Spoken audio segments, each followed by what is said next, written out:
안녕하세요. 제가 이 수능 국어 마무리 학습 전략에 관한 이제 강의 의뢰를 받았습니다. 그래서 이제 마무리 학습과 관련해서 이제 그간 EBS에서 이제 강의해 온 내용을 바탕으로 해서 이제 설명을 좀 드릴 텐데요. 그런데 살짝 떨리네요.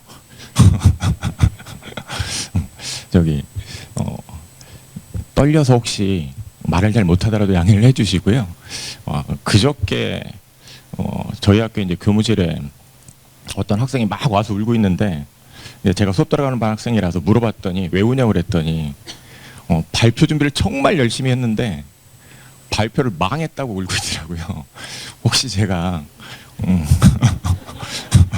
혹시 제가 망해서 울고 갈지도 모르겠습니다만 좋은 정보 드리도록 좀 노력을 해보도록 하겠습니다. 먼저 좀 소개를 좀 먼저 드릴게요. 앞에 뭐 EBS에서 이제 대표 강사다라고 이제 말씀을 해주셨는데, 네, EBS에서 이제 강의를 하고 있고요. 강의를 한지는 좀 오래됐습니다. 그래서 사실은 이제 왜 맨날 김철애는 맨날 왜 이렇게 오래 강의를 하느냐 뭐 이런 얘기도 듣고 있는데, 2008년부터 강의를 했어요. 그래서 지금까지 이제 강의를 계속 하고 있고요. 그리고 이제 연계교재 집필도 이제 많이 하고 있고, 그 다음에 이제 주로 요즘은 이제 교과서 개정을 하고 또 이제 있습니다. 그래서 교과서 2022 개정 이제 교과서를 좀 작년 올해 해서 좀 많이 쓰고 있는데, 그래서 이제 교육과정과 관련해서도 좀 이런저런 좀 생각들을 좀 많이 하고 그러고 살고 있습니다. 네, 그리고 이제 EBS 교재와 관련해서는 수능 특강 독서는 이제 대표 저자 맡고 있고요. 그 다음에 이제 그 외에 비연계 교재들도 대표 저자로 이제 여러 권 집필을 해왔고 지금도 하고 있습니다. 제가 이제 뭐 이런저런 EBS 교재 집필을 좀 한다고 말씀을 드렸는데 때마침 며칠 전에 책이 왔어요. 제가 이제 대표 저자로 집필한 책이 이제 EBS 파이널 모의고사라는 책이 있는데, 그 책이 와가지고 책을 또 저자라고 해서 뭐 막 많이 주고 그러는 건 아니라서 제가 2권을 가져왔습니다. 2권을 가져와서 좀 선물을 드리려고 하는데, 자, 요걸 좀 맞추시면 드릴게요. 네. 이게 뭐에 쓰는 물건일까요? 이게 뭐에 쓰는 물건일까요? 네, 운동기구인데 특히 뭐에 쓰는 걸까요?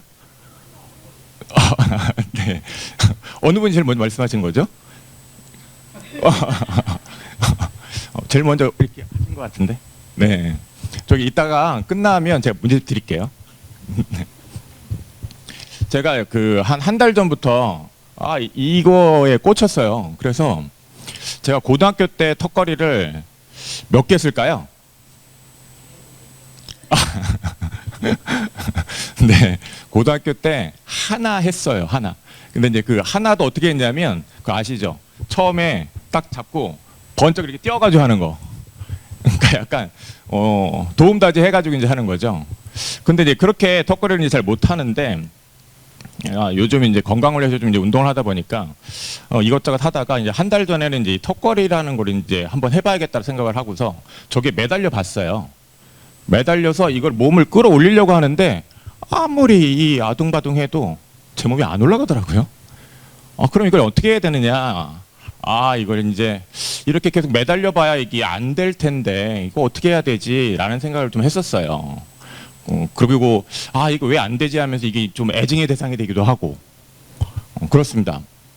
근데 요거를 제가 지금 이제 말씀드리는 건 뭐냐면, 우리가 이 수능 국어를 공부를 하고 수능에서 국어 1등급을 받고 하는 것이 이 턱걸이랑 좀 비슷하지 않나라는 생각이 좀 들었어요. 뭐냐면 나는 막 아등바등하고 공부를 열심히 하는데 이게 쉽게 성적이 안 오르는 거죠. 이것도 정말 이게 개수가 안 오르거든요. 정말 많이 힘들더라고요. 근데 수능 국어도 그렇지 않나라는 좀 생각이 들어요. 그리고 저 발을 좀 수능 국어라고 하면 저 턱을 이제 저 위로 올리려면 제가 저걸 당겨야 되거든요. 그래서 턱걸이를 이제 풀업이라고 하잖아요. 당겨야 하는데, 그렇다면 이제 수능 국어도 결국은 나의 것으로 좀 당겨야 되는 거 아닌가라는 생각도 들고. 네. 그러면서 이제 어떻게 이제 요거를 좀 연습을 하고 있냐면, 혹시 이건 뭔지 아세요? 이것도 맞추시는 분? 네. 네. 두 분 같이 오세요. 저기 밴드입니다. 이게 턱걸이 할 때 이제 혼자 힘으로는 안 되니까 그 밑에다가 요 밴드를 좀 대고 이게 하면 좀 잘 올라가더라고요. 그래서 이 밴드를 대고서 요즘 연습을 하고 있습니다. 그래서 연습을 해가지고 이 밴드 대고서 이제 한 10개 정도까지는 되더라고요. 그리고 이제 밴드를 빼고 해봤어요. 밴드를 빼고 해봤는데 몇 개 했을까요, 요즘? 5개요? 감사합니다. 저의 능력을 굉장히 크게 봐주셔서. 네, 며칠 전에 2개를 했습니다.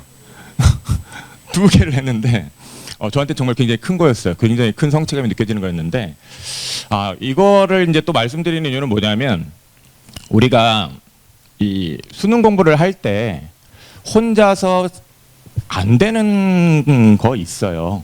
안 되는 거 있는데, 그때 이 도구의 도움을, 어떤 도움을 좀 잘 효율적으로 받는 거, 어떤 도구를 내가 잘 사용하느냐 하는 거, 이게 굉장히 중요하다라는 거죠. 그래서 오늘 여기 오신 분들께 이제 제가 말씀드리고자 하는 건 뭐냐면, 나 혼자서 정말 힘들게 막 하고 있는데 잘 안 된다. 그러면 이제 어떤 것에 이제 좀 도움을 받아야 하느냐, 좀 어떤 방법을 사용해야 하느냐라는 거죠, 그죠? 그게 굉장히 중요하죠. 그래서 그런 어떤 좋은 방법, 좋은 도구를 써서 연습을 자꾸 이제 반복적으로 하다 보면 자연스럽게 당연히 실력은 늘고 성적도 오르게 되어 있습니다. 근데 이제 우리가 성적이 잘 안 오른다는 얘기는 나의 어떤 이 평상시에 연습 훈련하는 데 있어서 그 방법과 도구에 있어서 어떤 문제가 있을 수 있는 것이죠. 그래서 오늘 뭐 이런저런 말씀을 드릴 텐데 제가 최대한 그런 좋은 방법, 좋은 도구 좀 말씀을 드리게 애쓰도록 하겠습니다. 네, 강의 절대로 망하지 않도록 하겠습니다. 네. 오늘 이제 말씀드릴 게 이제 크게 3가지예요. 그래서 제일 위에 거 1번, 2번, 그 다음에 이제 3번 해가지고 이제 크게 이제 3가지인데, 자, 먼저 이제 첫 번째 거 말씀을 좀 드리도록 하겠습니다. 자, 이거 뭔지 아시죠? 우리 학생들 있는데, 요거 읽을 수 있죠? 이거 읽으면 어떻게 되죠? 네, 지피직입니다. 지피직인데, 이 말이 전략하면 딱 떠오르는 그 책에 있어요. 책에 있는데, 그래서 제가 학교에서 우리 학생들한테, 자, 이게 전략하면 어떤 떠오르는 그런 유명한 책에 나오는 말이다. 그렇게 해서 이제 물어봤더니 애들이 뭐라고 많이 답했을까요? 처음에 크게 이제 외치는 말이 공자. 공자. 아니면 또 이제 좀 생각을 하더니 이제 그 생각을 하고서 이제 답한 거는 삼국지. 뭐 이렇게 얘기를 하더라고요. 이거 어디에 나오는 말이죠? 네, 손자병법에 나옵니다. 손자병법에 나오는데, 이 손자병법이라는 거 많이 들어보셨을 거예요. 이 싸우는 데 있어서 이 전략을 모르면 싸움에서 이기기 힘들잖아요. 그 전략을 다루고 있는 그 유명한 손자병법에 나오는 정말 유명한 말이죠. 지피지기 다음에 이어지는 말은 뭐죠? 네, 백전백승이라고도 이제 많이 알고 계신데, 백전불태. 백전불태인데요. 이 백전이라는 건 100번 싸우는 거죠. 불태는 뭘까요? 태. 우리 태가 들어간 단어 한번 떠올려 보면, 네, 태태태, 위태. 그래서 불태하면 위태롭지 않답니다. 그러니까 100번 싸워도 위태롭지 않은 거거든요. 뭐 이런 말도 있습니다. 부지피직이면, 부지피라는 건 이제 적을 알지 못하고 나를 알면, 그 다음에 이제 뭐라고 돼 있냐면, 한 번 지고 한 번 이긴다라고 돼 있어요. 근데 적을 몰라도 그나마 나를 좀 알면 그래도 좀 이길 확률이 있다라는 거죠. 근데 매번 싸워서 나를 위태롭게 하지 않고 그 싸움에서 유리해지려면 반드시 상대를 알고 그 다음에 나를 알아야 된다는 겁니다.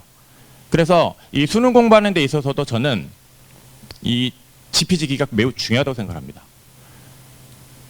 이 지피라는 것을 수능에 적용을 하면 이게 어떤 의미가 될까요? 수능에 적용을 하면 이 P, 상대는 뭐가 될까요? 우리가 이제 쉽게 생각을 하면 평가원이 되겠죠. 수능이 되겠죠. 그러니까 수능 평가원을 알아야 되는 거죠.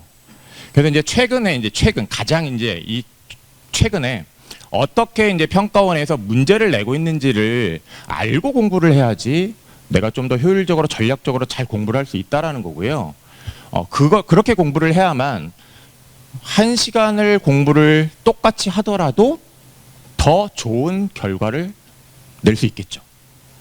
그래서 이 평가원을 그러면 이제 알아야 된다와 관련해서 무엇을 이제 알아야 하느냐라가 이제 중요할 텐데요. 뭐 흔히 말하는 뭐 평가원의 출제 경향, 뭐 이런저런 뭐 유튜브에 많이 있습니다. 네, 그리고 뭐 이런저런 뭐 책자에도 많이 있습니다. 근데 제가 이제 여기서 오늘 강조를 할 거는 특히 이제 연계라는 건데, 이 연계라는 것이 우리가 이제 그냥 막연하게 아는 것보다 굉장히 구체적으로, 굉장히 실질적으로 잘 이루어지고 있다라는 거예요. 그래서 그 지점에 대해서 알고 고려해서 이제 공부를 하면 굉장히 적은 시간으로도 좋은 결과를 낼 수 있다라는 거죠. 네, 먼저 수능 출제의 이제 기조에 대해서 좀 말씀을 드리면, 작년 수능 같은 경우에는 이제 이 두 키워드를 바탕으로 해서 이제 출제가 됐다고 합니다. 그러니까 변별력, 공정성인데요. 변별력이 잘 갖추어진 평가 도구라고 한다면 그 자체가 당연히 이제 공정한 평가 도구가 되겠죠. 근데 이제 이 변별력이라는 것에 대해서 이제 우리가 좀 신경을 써야 될 것 같습니다. 이 변별력이라는 것이 강조가 되다 보니까 작년 같은 경우에 이제 이 수능에서 최고점이 어떻게 나왔냐면, 저기 제일 오른쪽 보이세요? 표준점수 최고점? 몇 점이에요? 150점이죠. 150점인데요. 이 표준점수 최고점이 150점이라는 게 이제 이게 어떤 거냐면, 혹시 기억하실지 모르겠는데, 여기 지금 학부모님들도 꽤 많이 계신데 혹시 기억하실지 모르겠지만 2019학년도에 이 수능 끝나고 언론에서 수능 국어 이래도 좋은가 막 이러면서 엄청 막 비판하는 기사가 많이 나왔었어요. 수능 국어에서 이런 내용까지 다뤄야 하는가 막 이러면서. 혹시 기억 안 나시나요? 네, 그게 뭐냐면 그 만유 인력과 관련해 가지고 굉장히 고등학생들이 이해하기 어려운 수준의 그런 내용이 이제 나온 걸 가지고 언론에서 많이 다뤘었습니다. 그리고 이제 그 당시에 그 한 문항에 보기에 사용된 자료가 시험지, 이렇게 우리 시험지에 보면 2단으로 되어 있는데 그 2단 한 단 중에 거의 반단 정도가 그 자료였어요. 그러다 보니까 학생들이 그 정해진 시험 시간 안에 그 정말 그 많은 정보를 다 이해를 해가지고 문제를 푼다는 게 굉장히 쉽지 않았던 거죠. 즉 제가 이제 이 요지는 뭐냐면 2019학년도 수능 시험이 매우 어려웠다라고 언론에서 얘기를 많이 했었다라는 거죠. 근데 그 표준점수 최고점이 바로 작년에 나온 거예요. 작년에. 그래서 이 표준점수 최고점이 150점이 되었던 시험은 역대 정말 이 수능이 굉장히 시행된 지 오래됐잖아요. 1994년부터 20년 넘게 시행되고 있는데 150점 나온 건 이 두 번입니다. 이 두 번이에요. 그러면 이 134라는 것하고 한번 우리가 비교를 해서 좀 생각을 해보도록 하겠는데, 표준점수 최고점이 134점이라고 하면 이게 쉬운 시험일까요? 어려운 시험일까요? 쉬운 시험일까요? 어려운 시험일까요? 이 134도요, 사실은 학생들 입장에서 보면요, 쉽지 않은 시험입니다. 이게 아주 쉬운 시험 아니에요. 그러니까 134는 원점수로 이제 했을 때 이 당시에 1등급 컷이 이제 어떻게 됐었냐면 언어와 매체 기준으로 92점이었어요. 92점. 그러면 92점 이상 받아야 이제 1등급이 되는 것이었는데 이 92점이 1등급 컷이 됐다는 얘기는 뭐냐면 굉장히 정답률이 한 3, 40% 정도 되는 그런 문항들이 5문항 이상이 있었다는 얘기예요. 대체적으로 보면. 그러니까 이거는 쉽지 않은 거거든요. 근데 작년 같은 경우에는 이제 더 어려웠다라는 거죠. 그래서 우리가 이렇게 좀 변별력을 갖춘 문항들이 이제 많아지는 그런 시험에 대해서 굉장히 신경을 써서 이제 효과적으로 대비를 잘 할 수 있어야 된다는 얘기인데요. 요게 이제 작년 수능에 화법과작문의 그런 원점수와 관련해서 이제 그 컷 점수입니다. 그리고 이제 옆에 나오는 게 이제 언어와 매체 컷 점수인데 먼저 그냥 여기서 간단하게 좀 아시겠지만 짚을 거는 여기 표준 점수 최고점도 그렇고 1등급 컷 점수도 그렇고 보시면 자 여기 최고점에 있어서 화법과작문하고 언어와 매체의 표준 점수 최고점을 비교를 해보시면 4점 차이가 나죠. 네, 그래서 공부를 이제 좀 잘하는 학생들 같은 경우는 이제 주로 이제 언어와 매체를 좀 많이 하고 있어요. 왜냐하면 표준점에서 손해를 안 보기 위해서. 그래서 이제 언어와 매체를 많이 하고 있는 상황이고요. 그다음에 여기서 이제 하나 우리가 이제 생각해야 될 건 뭐냐면 1등급 컷과 그다음에 표준점수 최고점의 차이를 한번 보실래요? 1등급 컷이랑 표준점수 최고점의 차이. 여기 언어와 매체 한번 보실래요? 150에서 133 빼면 몇 점이죠? 17점이죠. 17점이죠. 여기 뭐 혹시 입시도를 하시는 선생님이 있으실지도 모르겠지만 표준 점수 17점은요. 대학이 3, 4개가 바뀌어요. 대학이 한 3, 4개 막 이렇게 바뀌어요. 그런 굉장히 어마어마한 큰 점수 차이거든요. 그래서 이제 우리가 이제 이 최근에 그런 수능을 대하는 데 있어서 또 어떤 생각을 해야 되냐면 나는 국어 1등급이 목표야. 이렇게만 생각할 건 아닙니다. 내가 좀 더 큰 목표를 갖고 있다고 한다면 난 1등급이야. 이게 목표가 되어서는 안 돼요. 왜냐하면 1등급도 다 같은 1등급이 아닙니다. 다 같은 1등급이 아니에요. 표준 점수가 17점이나 차이가 나는 그런 1등급이 있을 수 있는 겁니다. 이 차이는 굉장히 큰 거예요. 물론 이제 이 수시를 위해서 나는 수능 최저만 맞추면 돼 하면 등급이 중요하겠지만 이 정시까지 또 우리가 생각을 해야 된다고 한다면 목표는 그냥 1등급이 아니라 다 맞겠다. 아니면 실수로 그냥 하나 틀리겠다. 이제 그런 생각, 그런 목표를 가지고 또 우리가 공부를 해야 된다라는 겁니다. 이게 이제 최근에 그런 수능과 관련해서 이제 우리가 가져야 할 그런 좀 생각이고요. 그렇다면 기본적으로 이제 우리가 접근해야 되는 어떤 그런 전략에 대한 관점이라는 것은 특히나 이제 이런 변별력이 높은 문항들, 그런 변별력이 높은 문항들이 어떤 문항인지 알고 그 다음에 그 문항들을 해결하는 방법에 대해서 철저하게 익혀야 되겠다라는 겁니다. 철저하게 익혀야 되겠다. 근데 여기서 철저하게 익혀야 되겠다와 관련해서 이제 제가 드리고 싶은 말씀은 뭐냐면 우리 학생들이 공부를 할 때, 국어공부를 할 때 머리를 생각을 많이 해요. 자, 머리를 생각 많이 하는 거 좋습니다. 근데 하나 간과하고 있는 게 뭐냐면 잘 안 써요. 잘 안 써요. 특히 풀이 과정과 관련해서 수학처럼 막 풀이 과정을 쓰는 게 아니라 그냥 아예 머리로만 잠깐 스치듯이 생각하고 말아요. 근데 그게 자기한테 효율적으로 아주 잘 도움이 되는 건 아니에요.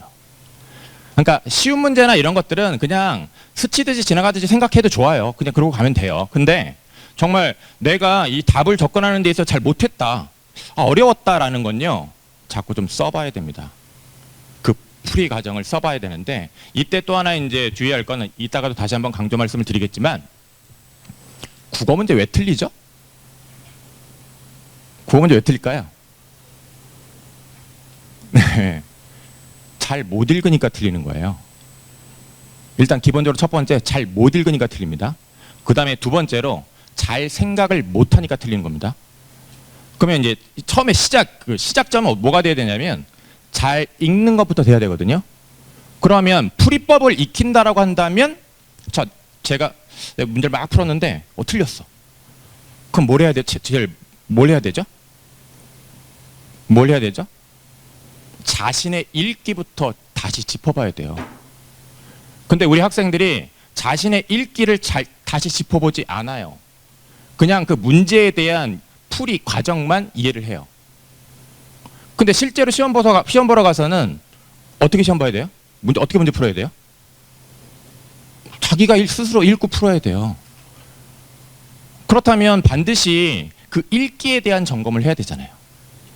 그래서 문제를 틀리면 내가 이 문제를 풀기 위해서 필요한 정보가 이런 것들이 있었는데 이런 정보들을 내가 글을 읽을 때 잘 주목해서 좀 더 다른 것들과 달리 좀 더 잘 주목하고 그래서 잘 이해해서 문제를 풀었는지를 꼭 점검해 봐야 됩니다.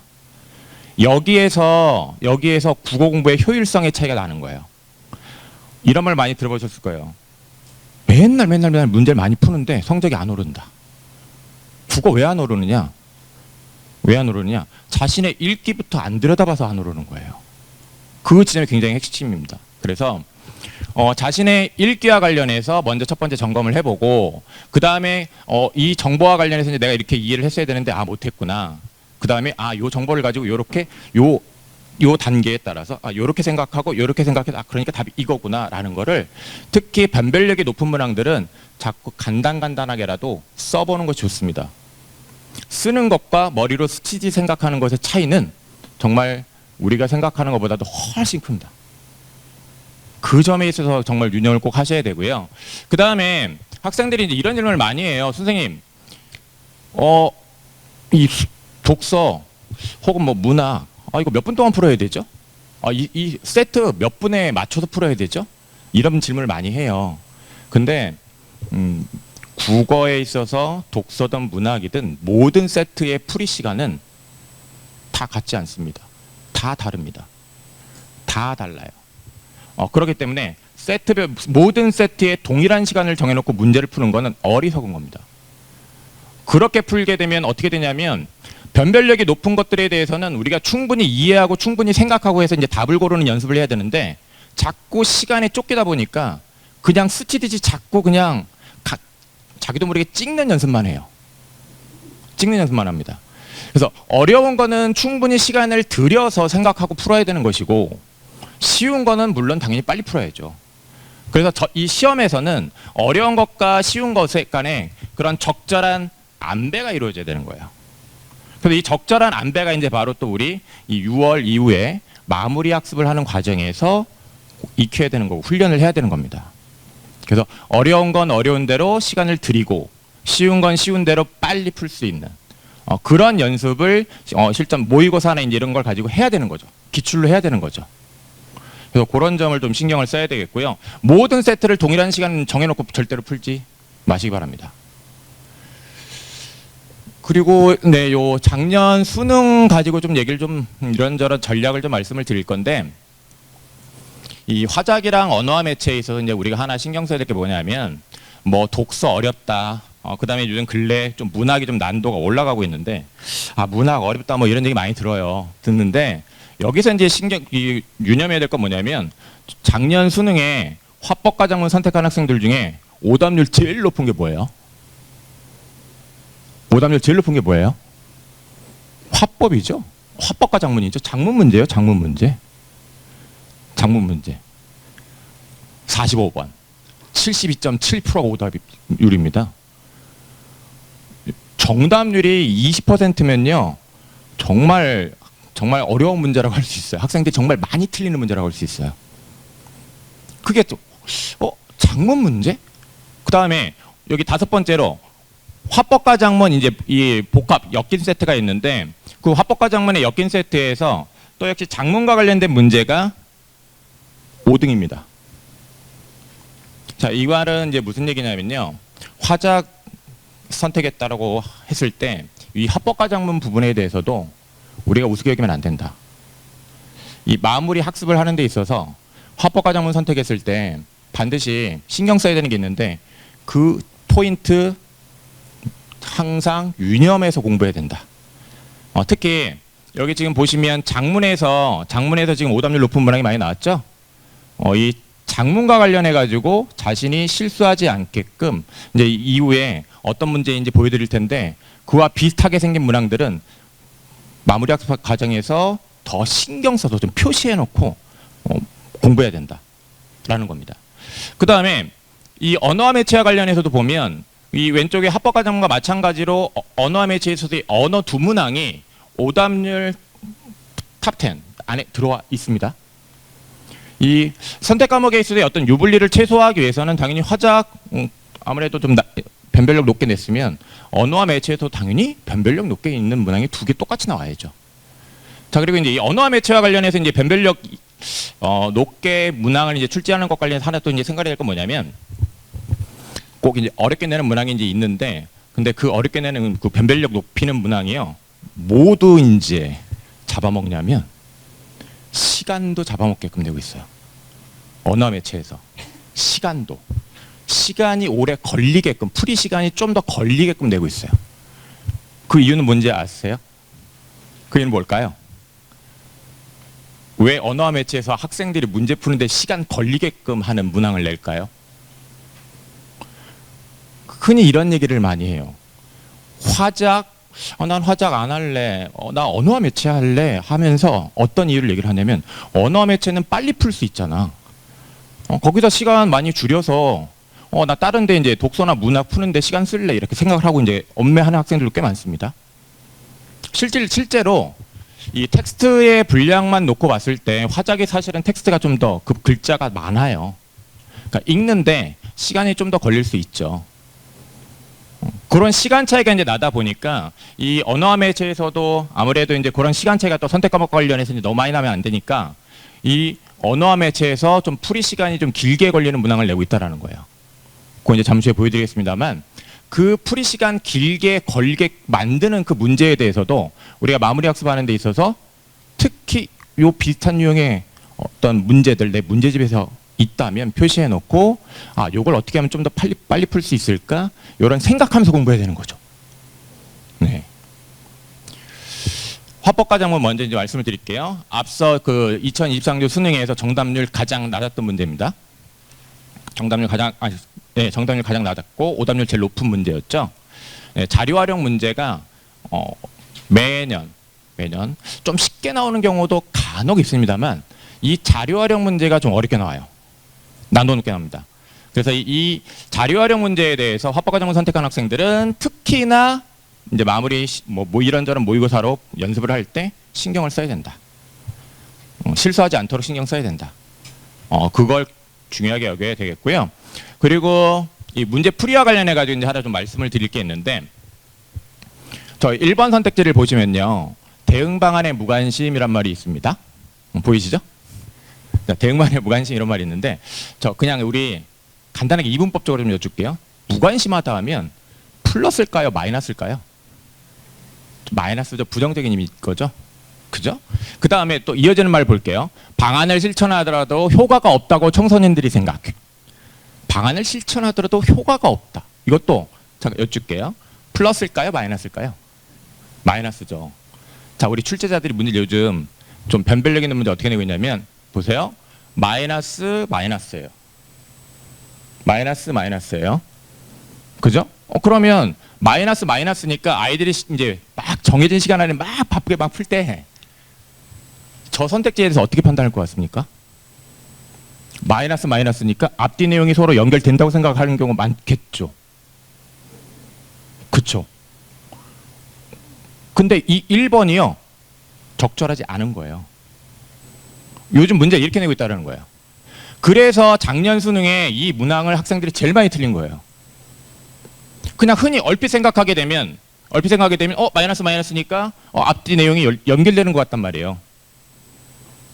그러니까 이걸 적절하다고 생각하고 지나가니까 2, 3, 4, 5 다 읽는데 다 적절한 것 같은 거죠. 그럼 답이 안 보였으니 이 중에 이제 하나를 뭐 하게 되는 겁니까? 찍게 되는 거예요. 찍게 되는 겁니다. 자, 그래서 이 옆에 있는 것도 좀 같이 보게 되면 실질적으로 이제 자료는 어떻게 주어졌냐면 저기 보시면 위에 대응 방안에 무엇이 있는지 제대로 모르는 경우가 많다라고 되어 있단 말이에요. 대응 방안이 무엇인지 잘 모르는 경우가 많다. 그 다음에 이제 밑에 보시면요. 방안을 알면서 자신의 실천은 효과가 없다. 이렇게 되어 있죠. 자, 그럼 위아래가 서로 반대됩니다. 위아래가 어떻게 반대되죠? 위에는 대응 방안에 대해서 안다, 모른다? 모른다. 아래는 안다. 이렇게 대비되는 거예요. 그죠? 그러면 자신의 실천은 효과가 없다고 생각하는 거는 모른다 쪽이에요? 안다 쪽이에요? 안다 쪽이죠. 안다 쪽이잖아요. 실천 효과가 없다고 생각하는 건 알고서 그러는 거예요. 자, 근데 이제 다시 1번 선택지 보세요. 실천하더라도 효과가 없다를 뭐랑 연결해 놨죠? 안다예요? 모른다예요? 모른다 연결해 놨잖아요. 모른다 연결해 놨잖아요. 이 효과가 없다고 생각하는 건 어느 쪽이에요? 안다 쪽이잖아요. 그러니까 서로 요 반대되는 걸 가지고도 출제자들이 바꿔치기 하는 거예요. 이렇게 엇갈려 놓는 거예요. 엇갈려 놓는데 마이너스 마이너스로 왠지 그럴듯하게 연결되는 것처럼 보이게끔 엇갈려 놓는 거죠. 어떻게 출제하는지 아시겠어요? 네. 그래서 이런 대비되는 거에 특히 유의를 하면서요. 이 마이너스 마이너스 혹은 플러스 플러스 이렇게 연결되어 있는 거 이런 것들에 대해서 그냥 무작정 단순하게 맞다고 생각하면 안 된다. 이런 이 선택지와 관련해 가지고 기출 가지고 자꾸 이 함정에 빠지지 않는 그런 연습을 하는 것이 또 우리 이 마무리 학습을 하면서 이제 그 수능에서 좋은 결과를 내는 데 있어서 굉장히 중요합니다. 자, 여기 이 합법과정문에서 이제 두 번째로 이제 정답률이 낮았던 것인데요. 이것도 한번 보세요. 우수성 하면 플러스예요, 마이너스예요? 플러스죠. 플러스입니다. 네, 그 우수성 밑에 문화재 상태 복구의 사용 유럽 이렇게 돼 있습니다. 그래서 어떻게 활용 이렇게 돼 있거든요. 자, 저기 1번 선택지를 보시면요. 전통한지의 우수성을 부각하기 위한 내용으로 나에 반영됐다 이렇게 돼 있죠. 이렇게 돼 있잖아요. 그러면 자, 이 왼쪽에 자, 우수성이라는 단어가 보여요. 플러스 선택지에서도 플러스로 얘기를 해요. 그럼 이제 저 1번 선택지에 대해서 학생들이 어떻게 생각했을까요? 적절하다고 생각했죠. 근데 1번은 적절하지 않은 것이었습니다. 그러니까 지금 좀 변별력 있는 문제들을 어떻게 출제하느냐 이렇게 출제하고 있는 거예요. 지금 이걸 마이너스 플러스로 연결을 해놓으면 선지 자체의 논리가 약간 어긋나기 때문에 학생들이 답을 쉽게 골라요. 근데 이렇게 마이너스 마이너스 플러스 플러스 이렇게 선지를 엮어놓으면 학생들이 왠지 이제 그 느낌적으로 그럴듯하다고 생각을 해가지고 잘 답을 못 고르는 겁니다. 그래서 자, 제가 앞서 이제 그 강의 시작을 할 때 이제 최근에 그런 수능 출제 경험과 관련해서 변별력이 높은 문항들에 대해서 우리가 알고 그런 문항들에 대해서 이제 특히 신경 쓰는 공부를 해야 된다고 말씀드렸잖아요. 자, 이 포인트 이겁니다. 여기 이 변별력 있는 문항의 출제가 이렇게 이루어지고 있다는 거예요. 마이너스 마이너스 플러스 플러스로. 그래서 요거를 생각을 하면서 이제 공부를 하셔야 됩니다. 요 한지의 우수성 관련해서 좀 보면요. 이것도 대비되는 짝이에요. 반대로 되는 얘기인데, 자, 유럽에서는 우리 전통 황제를 오히려 유럽에서 막 잘 사용해요. 유럽에서 오히려 잘 사용해. 근데 국내에서는 잘 사용하지 않는 거예요. 그러면 유럽에서 사용한다라는 거는 어떤 얘기를 하려고 하는 거냐면 국내에서 잘 사용되지 않는다라는 문제점을 드러내려고 하는 얘기거든요. 그런데 그런 요 문제점을 드러내려고 얘기를 한 건데 저렇게 전통한지의 우수성을 부각하게 한 거라고만 얘기를 하니까 틀린 거였거든요. 자, 그래서 이 화법과정문 선택한 학생들 지금 방금 전에 이제 말씀드린 그 지점에 대해서 남은 기간 동안 이제 문제 푸는 데 있어서 굉장히 유념해서 이제 잘 풀어야 되겠습니다. 그다음에 이제 언어와 매체 이제 이게 지난 이제 2024년도 수능 국어에서 가장 정답률이 이제 낮았던 문항인데요. 일단 첫 번째 언어 매체에서 정답률이 가장 낮은 문항의 특징은 복잡합니다. 복잡합니다. 자, 여기 활용의 규칙성, 모음조화 적용 여부, 활용의 줄어듦 보세요. 세 가지나 일단 있어요. 판단 기준이, 판단 준거가 되는 정보 세 가지가 있고요. 그 다음에 이 세 가지와 관련해 가지고요. 사례들을 준 다음에 이 사례들을 분석적으로 이제 하나하나 요소 따져가지고 이해를 해야 됩니다. 그리고요, 얼핏 보시면요, 노래 어때 하면 다 비슷해 보이지 않으세요? 다 비슷해 보이잖아요, 그렇죠? 여기서 또 하나 이제 포인트는 유사해 보이는 사례들을 제시를 해요. 유사해 보이는 이런 사례들을 제시를 하고, 그 다음에 저 1번, 2번, 3번, 4번, 5번 선택지 또 보시면 저게 사례가 또 나와. 하나가 나오는 게 아니라 또 여러 사례가 나와요. 자, 그러면 여러 개의 판단 준거로 유사하게 보이는 사례들을 굉장히 여러 사례를 하나하나 분석해가지고 그 요소를 따져가지고 답을 골라야 되는 거예요. 그러니까 이제 학생들한테 이게 어렵게 작용을 한 거죠. 그래서 이 언어와 매체와 관련해서 이런저런 이제 문제들을 이제 많이 풀게 될 텐데, 이제 특히 어떤 문제 신경을 써야 하느냐, 뭔가 유사해 보이는 사례들이 많다, 그 사례들을 하나하나 따져서 이해해야 된다 하면 그런 문제들은 중요하다고 표시를 해 놓으시고요. 그런 문제들은 한 번만 공부하지 말고 여러 번 자꾸 반복적으로 그 사례를 분석하는 공부를 하세요. 그게 굉장히 중요합니다. 그런 훈련을 하고 가면 그 훈련을 통해서 이제 우리가 어떤 효과도 얻을 수 있냐면, 그런 유형을 잘 맞히게도 되지만 그런 연습을 통해서 결국은 사례를 빨리빨리 분석하는 힘을 기르게 되는 것이고, 그건 결국은 문제풀이 시간을 줄이는 거예요. 문제풀이 시간을 줄이는 겁니다. 그래서 이 언어와 매체에서 좀 더 효과적으로 이제 그런 시간을 줄이기 위해서는 이런 사례를 분석을 하는 것을 빨리빨리 좀 잘할 수 있도록 연습을 해야 된다. 네, 여기 보세요. 이거는 이제 2023학년도 수능에서 언어와 매체에서 정답률이 가장 낮았던 문제입니다. 지금 여기서 이거를 하나하나 제가 또 뭘 설명드릴 건 아니고요. 그냥 이렇게만 생각하시면 돼요. 요소를 하나하나 다 따져야 되죠. 보세요. 어근 더하기 어근, 어근 더하기 접사, 어근 더하기 어근 더하기 접사, 어근 더하기 어근 더하기 접사. 이 어근 접사를 요소를 하나하나 다 따져야 돼요. 이렇게 하나하나 다 따지게끔 내고 있다. 그래서 특히 이제 우리가 남은 시간 공부를 할 때 이렇게 사례 많은 문제, 그런 사례 많은 문제 자꾸 푸는 연습을 해야 되겠습니다. 여기서 시간 많이 잡아먹어요. 그리고 많이 틀리고. 그래서 이런 문항을 잡으면 아까 1등급의 표준 점수 차이 보여드렸죠? 1등급 아래쪽이 아니라 1등급 위쪽으로 가는 겁니다. 우리 아직 시간 많아요. 아직 시간 많기 때문에 이 수능 국어라는 게 이걸 1년 해도 성적이 안 올라, 2년 진짜 열심히 공부해도 성적이 안 올라, 이게 아니라요. 우리가 무엇을 어떤 지점에 좀 초점을 맞춰서 공부해야 될지 알고 집중해서 잘 반복적으로 연습을 하면요, 자신이 생각한 것보다 훨씬 더 결과가 잘 나올 수 있습니다. 잘 나올 수 있어요. 그 점을 우리가 꼭 생각을 해야 돼요. 그래서 우리 흔히 그런 얘기 하잖아요. 수능 대박. 수능 대박이, 그쵸? 수능 대박은 반드시 있습니다. 반드시 있고요. 그 수능에서 자신이 생각했던 것보다 훨씬 좋은 점수를 받는 학생들 반드시 있어요. 그 주인공이 바로 내가 돼야 된다라는 거죠. 자, 그 다음에 이제 독서랑 문학에 대해서 좀 말씀을 드리도록 하겠습니다. 지금 몇 분이죠? 네, 50분이군요. 저기 안 쉬고 조금 빨리 끝내드리는 게 낫죠? 네. 자, 여기 이 독서와 문학과 관련해서 이제 요즘 최신 출제 경영 관련해서 이제 가장 신경 써야 되는 거는 많이 들어보셨을 거예요. 연계 체감도가 굉장히 높아지고 있다.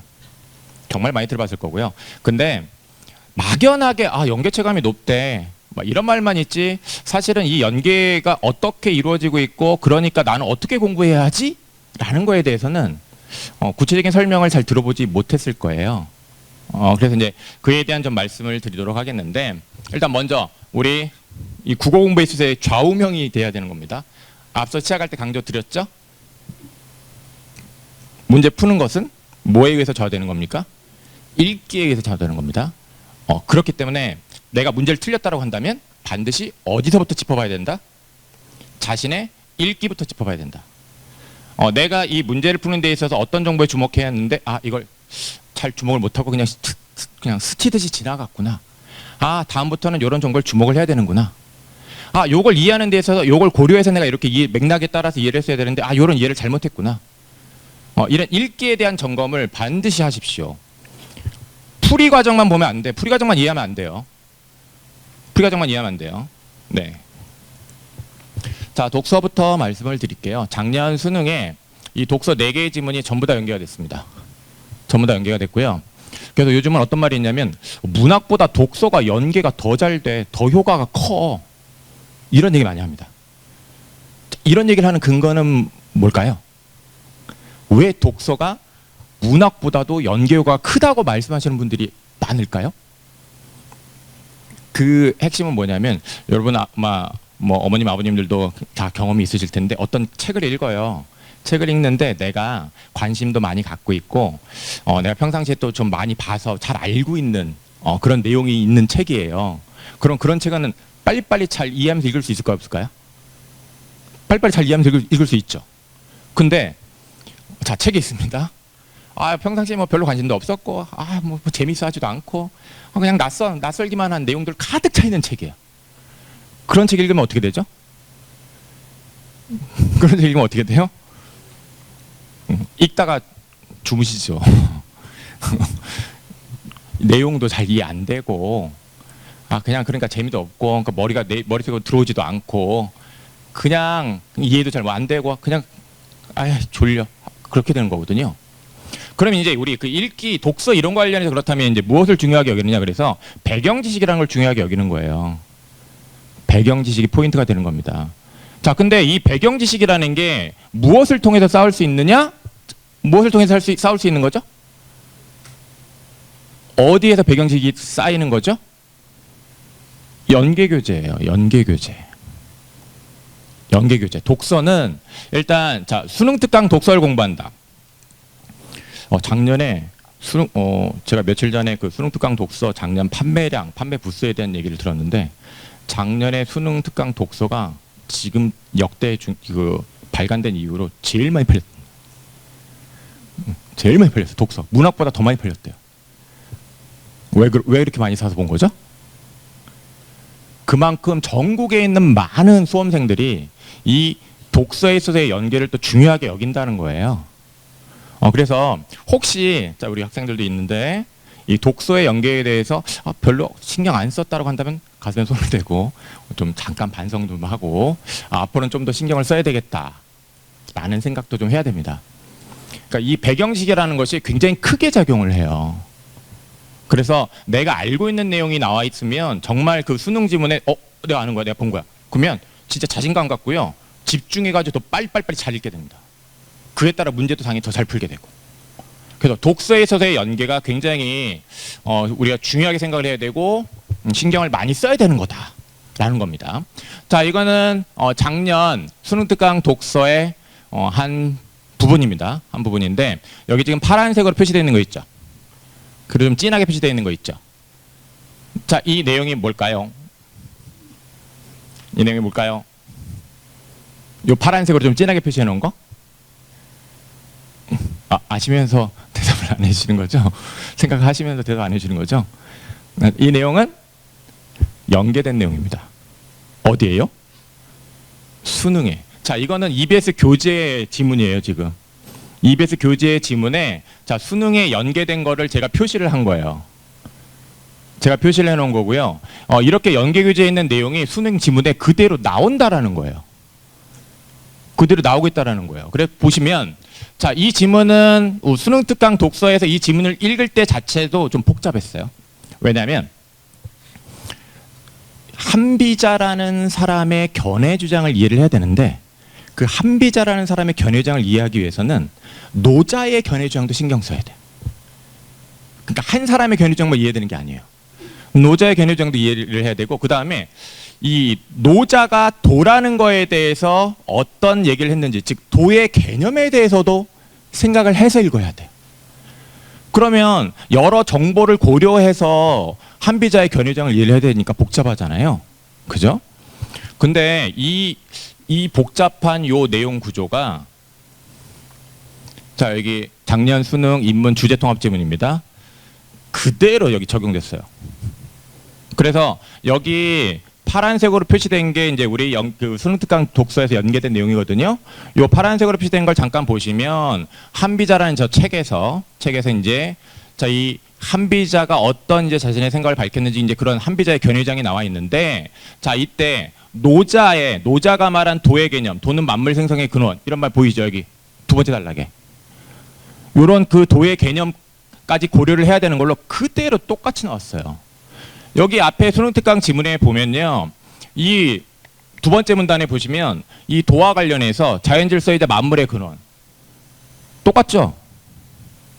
그러니까 이게 똑같이 나오고 있다는 거예요.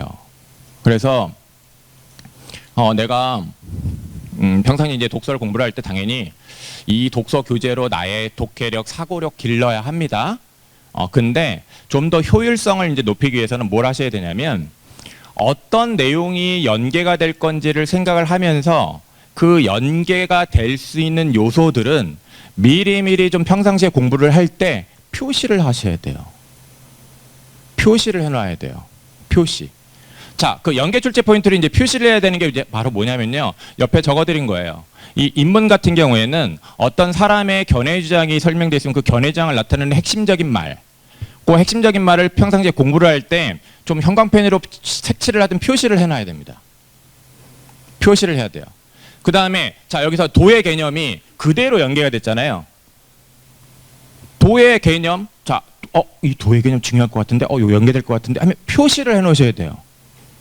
표시를 해놔야 됩니다. 자, 지금까지 지금 이제 우리 6월 1일인데 표시를 안 했다라고 한다면 이후에 이제 자 우리 수능 완성도 풀어야 되고 뭐 수능 특강 공부를 미처 다 못했으면 그 수능 특강 공부도 이제 마쳐야 되는데 표시를 하면서 하세요. 자, 그리고 이제 이 표시를 했을 때 좋은 건 뭐냐? 자, 우리 내일 모레가 모의평가군요. 자, 이렇게 모의평가가 다가왔을 때 그 다음에 수능에 이제 곧 다다음 주에 수능이야. 생각만 해도 실초 학생들은 다다음 주 수능이야. 그러면 뭐 해야 되죠? 독서와 관련해서 어떤 마무리 공부해야 되는 거죠? 배경 지식을 쌓아야죠. 자, 배경 지식을 쌓으려면 어떤 공부를 해야 돼요? 연계 출제 포인트를 내가 평상시에 공부를 하면서 표시해 놓은 것들만 어떻게 하면 됩니까? 한번 쭉 읽어야죠. 표시해 놓은 거구만. 다 읽는 게 아니에요. 지문에 있는 모든 내용을 왜 다 읽어요, 그때? 평상시에 공부하면서 잘 표시해 놓은, 요런 게 연계될 것 같아라고 해서 표시해 놓은 것들 중심으로 그 내용을 잘 내가 이해할 수 있는지 점검 확인하면서 읽어야죠. 그러면 이제 그렇게 읽는 과정에서 이제 그 내용들이 내 머릿속에 기억되잖아요. 내가 아는 지식이 되잖아요. 그렇게 배경 지식을 갖고 수능 시험장에 갔는데 내가 수능 직전에 그렇게 확인했던 봤던 내용이 지문에 있다. 그 기분이 진짜 달라요. 이 자기도 의식을 하지 않아도요. 뭔가 이 마음속에서 자신감이 팍팍 생겨가지고요. 더 몰입하게 돼요. 더 집중하게 됩니다. 그로 인해서 평상시에 잘 틀렸던 것도 다 맞는 거예요. 그게 우리 흔히 얘기하는 바로 수능 대박이 되는 거거든요. 그래서 평상시에 이런 연계 출제 포인트라는 걸 좀 표시를 좀 잘 해놓으시고요. 그다음에 이제 근래에 이 동양사상과 관련해서 인문 기출이 많이 됐습니다. 여러 차례 나왔는데 그때마다 우리 연계 교재에서 뭔가 책과 관련해 가지고 설명하면서 어떤 견해 주장 설명하는 지문이 꼭 연계가 됐어요.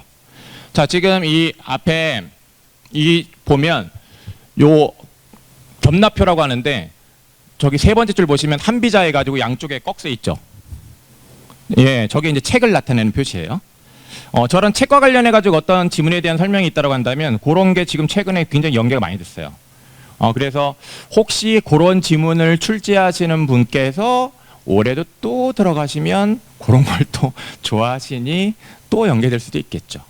그래서 이 연계 교재에서 이런 책과 관련해서 어떤 동양사상 설명하고 있다고 한다면 꼭 그거 중요하게 생각하도록 하고요.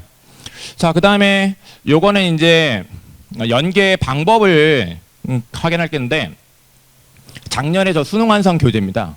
작년에 수능 완성 교재 보기에서 정약용의 견해 주장을 설명을 했어요. 정약용의 견해 주장을 설명을 했는데 자, 이렇게 보기에 있는 견해 주장도 평가원 시험에 연계될 수 있다. 그래서 지문만 신경 쓸 게 아니라 보기에 있는 견해 주장도 신경을 써라. 그것도 연계된다. 그 지점에 대해서 생각을 하고 공부를 해야 되겠고요.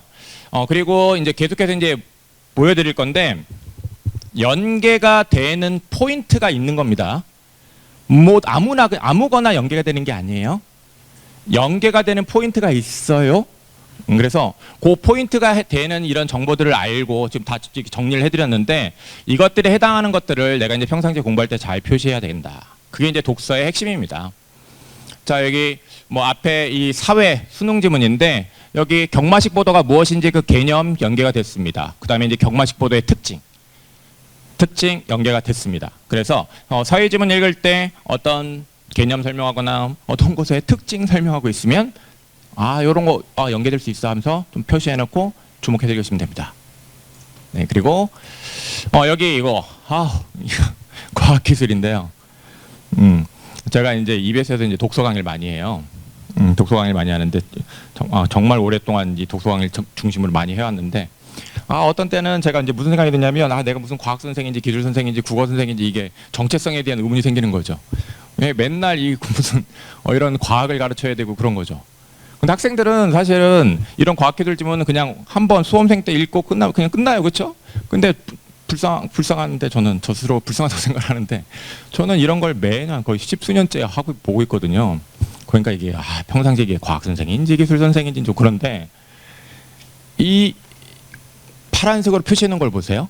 수능 특강 지문이죠. 수능 특강 지문이죠. 네, 이게 이제 작년에 독서 저희 팀에서 이제 작업을 한 건데 이 파란색으로 표시된 게 다 연계된 겁니다. 연계된 거고요. 자, 여기 1차 합전 효과, 2차 합전 효과 이제 이런 말 혹시 보이시나요?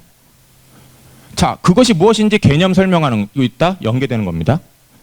그 다음에 지금 여기 이제 이 수정 진동자라는 것과 관련해서 그 수정이라는 것이 이제 어떤 특징을 갖고 있는지 그 특징에 관한 정보도 여기 안에 들어있거든요. 뭐 특징이라든가. 그 다음에 어떻게 작동하는지 그 원리 방법이라든가 이런 것들이 있으면 다 연계되는 거예요. 그럼 생각해 보세요. 내가 1차 합전 효과가 뭔지 연계 규제를 통해서 알고 있어. 2차 합전 효과가 뭔지 알고 있어. 이 수정 진동자와 관련해 가지고 그 특징이 뭔지, 걔가 어떻게 작동하는지 그 원리 방법도 알고 있어. 그런 상태에서 수능 시험장에 갔는데 그게 나왔어. 엄청 잘 읽죠.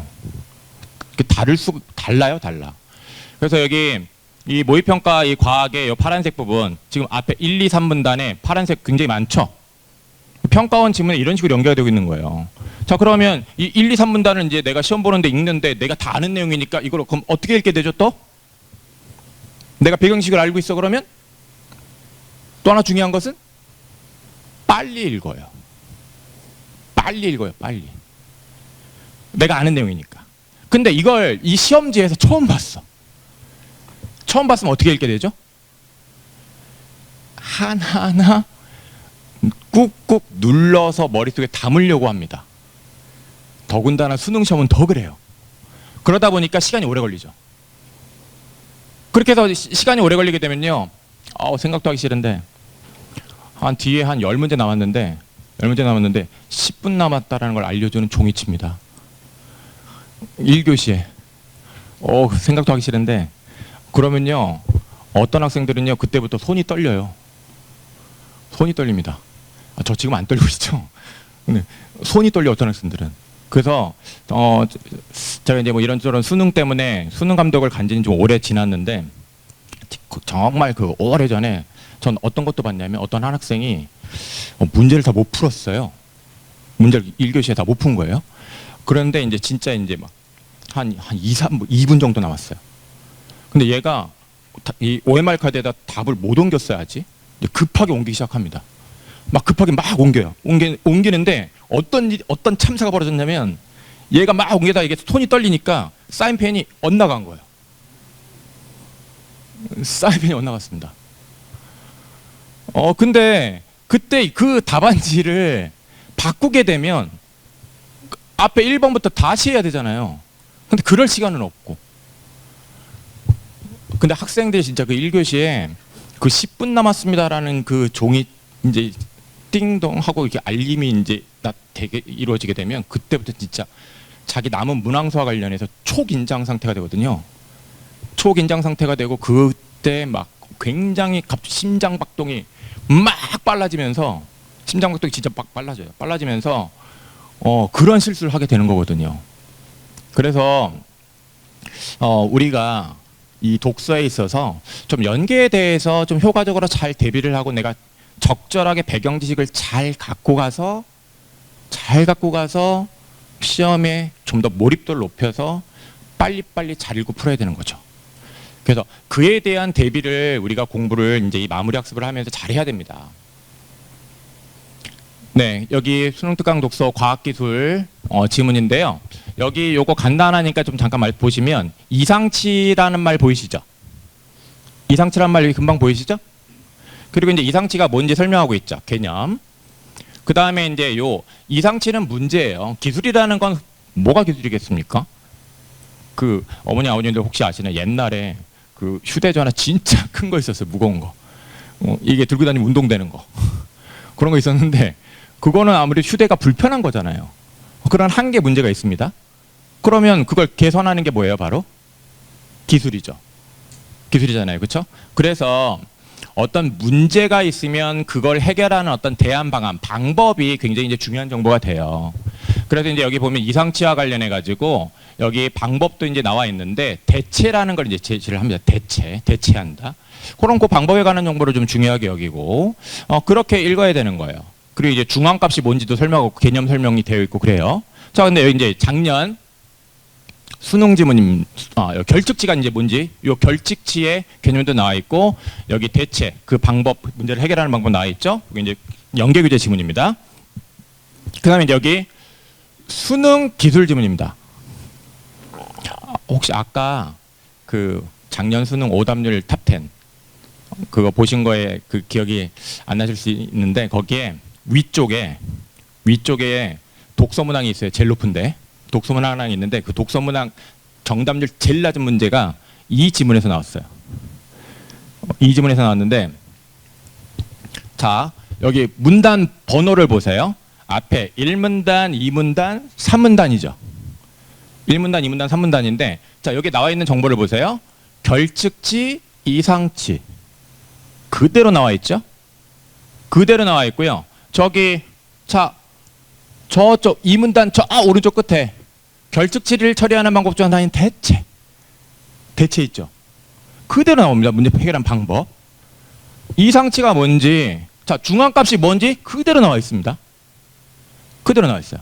그러니까 내가 연계교재를 가지고서 이 결측치 이상치와 관련해 가지고 나와 있는 개념 원리 방법 그다음에 이제 기술은 과정도 많이 연계가 돼요. 이런 것들에 대해서 평상시에 잘 신경 써 이해를 했다라면 당연히 그게 나의 배경지시 돼 가지고요. 빠르게 읽고 그 다음에 결국 뒤에 나오는 내용들은 뭐냐면 요 앞에 1, 2, 3문단에 있는 내용을 조금 응용하는 내용이 이제 나와요. 그래서 요즘 독서에 있어서의 연계가 어떻게 되고 있냐면 앞에 1문단, 2문단, 3문단 쪽에 연계된 내용 나오고 그 뒤에 그걸 응용한 내용이 나와요. 이게 요즘 독서의 이제 연계 방법입니다. 그래서 앞에 이 내용이 빠르게 정확하게 내가 이해를 하고 있으니까 그걸 좀 살짝 응용한 내용도 당연히 잘 이해했으니 다 잘 이해하게 되는 거죠. 그에 따라 문제도 더 잘 풀게 되는 거고요. 그래서 자 우리가 이제 연계에 잘 대비하는 공부를 해야 된다라는 건데요. 요거는 올해 수능 특강 독서의 지문입니다. 올해 수능 특강 독서의 지문인데 제가 아까 연계교재 공부할 때 어떻게 공부하라고 했죠? 연계교재 공부할 때 표시하면서 공부해야 된다고 했죠? 표시. 그냥 남학생들 같은 경우 보면 어떤 학생은 진짜 그 교재 지문에 연필 점 하나도 안 찍혀있는 학생들도 있어요. 연필 점 하나도 안 찍혀있는 학생들이 있어요. 그냥 그래가 다 잘 이해했대. 근데 진짜 실제로 잘 이해하는 학생들이 있어요. 진짜 읽기 능력이 탁월한 애들은 그냥 아무 표시 안 하고 그냥 쭉 읽고 하고 딱 끝. 이런 학생도 물론 있긴 있어요. 근데 이제 아무런 표시를 안 하는 것 중에 이제 문제가 되는 건 뭐냐면 공부하는 데서 좀 성의가 없는 경우가 이제 문제가 되는 건데 잘 어떤 핵심 정보를 못 찾았으면서 표시도 안 하고 그러면 그건 안 된다는 거예요.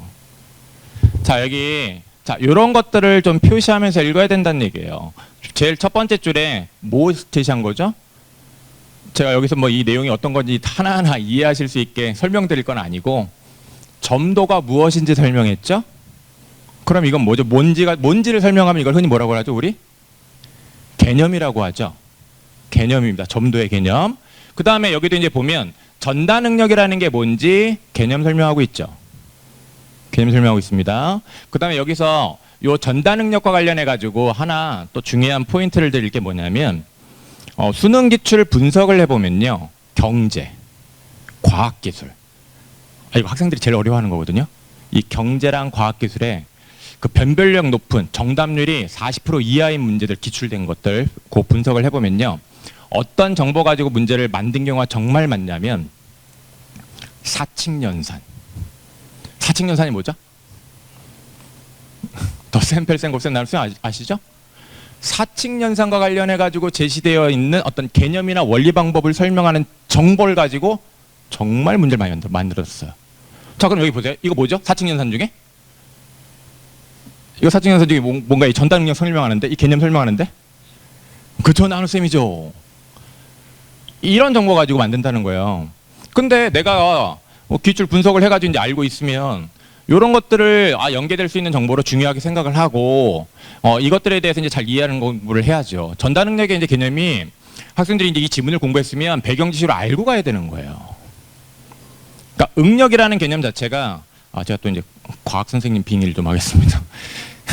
이 응력이라는 게 요 면적, 단면적에 대해서 가해지는 힘이에요. 단위당 면적에 대해서 가해지는 힘이거든요.